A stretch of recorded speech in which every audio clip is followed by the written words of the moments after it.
got it. Okay. Yeah, so we'll hear what the insane comments that Bobby Jindal made. All right. He says, now let's get really politically incorrect here and talk specifically about this horror in Oregon. This killer's father is now lecturing us on the need for gun control, and he says he has no idea how or where his son got the guns.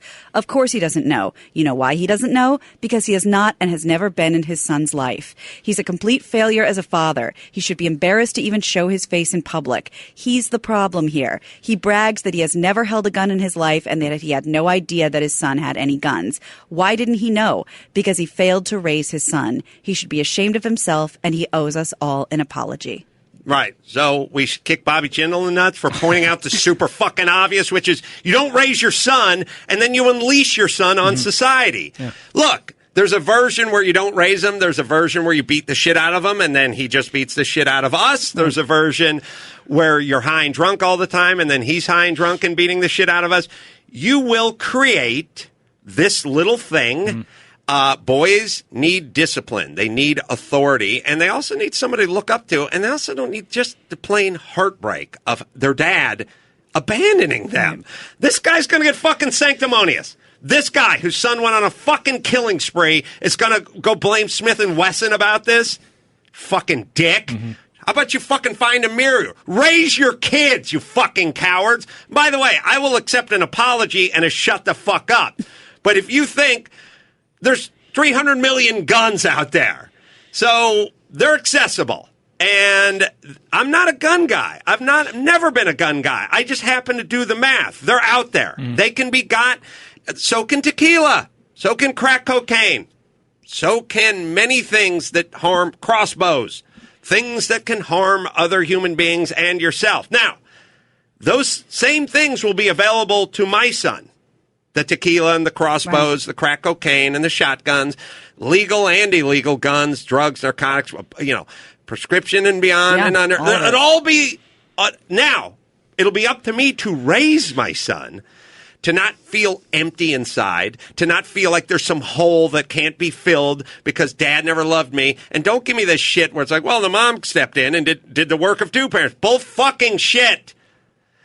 My son needs me to be in his life, and if I left him, he would be goddamn devastated by it, and I wouldn't blame him, or I wouldn't be surprised if he withdrew. I wouldn't be surprised if he was angry.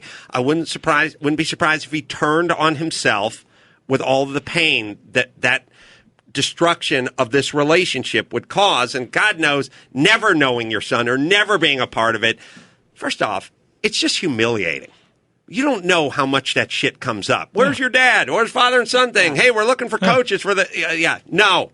My dad doesn't love me.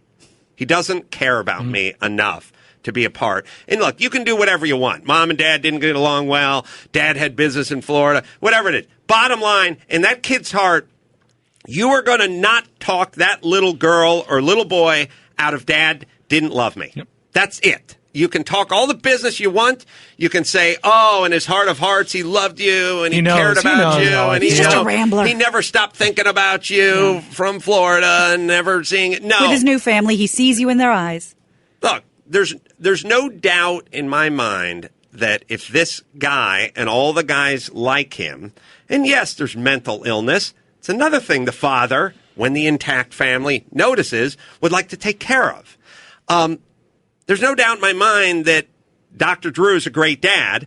And as I've said from the very beginning of Dr. Drew's, love line, we don't need to worry about his triplets. So, by the way, sleep with your fucking doors open on hot nights and just a screen door and don't even latch it because it ain't going to be one of Dr. Drew's kids coming in there. And everyone's like, but it's like, it's true. Why? What do we worry? What? You don't believe me? It happens on occasion. Some Kennedy kid rapes somebody on a compound, but that's its own different, unique its own set kind of spinning things. Out with so money and access and power and blah blah blah. This guy's got the fucking balls to get up there as the dad. He should be wearing a fucking pillowcase on his head for the rest of his life instead of getting preachy about the son he never knew. Yeah, your son was a gun nut. Your son was collecting a small arsenal in the room he paced back and forth in, wearing out the carpet, and you were nowhere to be found. And posted photos with guns, so you didn't even have access to a computer? But this guy's not all of the problem. He's most of the problem, but a ever-growing part of the problem is the clueless dickwipe who writes for Esquire, who says that we should kick Bobby Jindal in the dick. He said punch. Okay, for what he said about fathers. Fuck you for defending this guy, and you encouraging this kind of behavior and fanning the flames is why we don't judge it to the degree we should judge it. Yeah. Yes, we stopped judging, and when we stopped judging, guys started doing what guys have always wanted to do, which is fuck, come, and leave. That's what guys want to do. Oh, really? This guy's doing, yes, that's what we'd like to do. God damn it. We're always kind of aiming for that. Hanging around and paying for everything kind of blows. Yeah. But it's the right thing to do. Still and sucks. Guys used to do it because the right thing would be judged. Right. And the wrong thing would be judged. But with dickheads like this writing for Esquire, no more judgment. Speaking of judgment, can I read you the caption that he had right before that statement? Mm-hmm. The writer. He says, "There's no bottom to the barrel that this Bobby Jindal, wandering governor of Louisiana and walking asterisk in the presidential contest. There is no national tragedy that this charlatan cannot make worse." All right.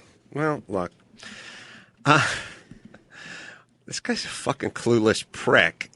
The Esquire guy, and I won't even say his name because I don't want anyone to even follow him. But the point is, Bobby Jindal, Dad, go fucking raise your kids, and we'll cut back dramatically on school shootings and homeless. Oh, does this guy want to blame the tent manufacturers for the homeless population? Yeah, because that's what this is. If you guys would stop making tents and these people couldn't have access to refrigerator boxes and tents, wouldn't be a tent city. They'd figure something out. Yeah. Yes. It's not exactly the same, but it's almost the same.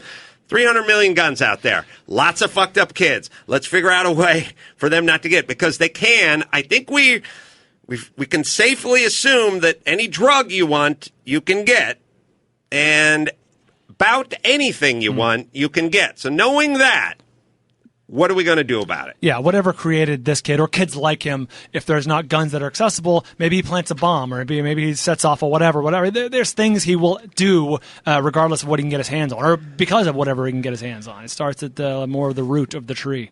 Yeah, well, they'll get hold of whatever, and then with, I said, 300 million in circulation or whatever the number is, everyone's going to be able to get hold of something. The question is what? And look, everyone can get hold of gasoline and a lighter if they'd like. They can burn places to the ground if they'd like. All right, I'm going to put myself in a better mood. We'll bring Jeff Abraham in here. And like other reasons exist to bring you back from the depths you sink yourself to. You put yourself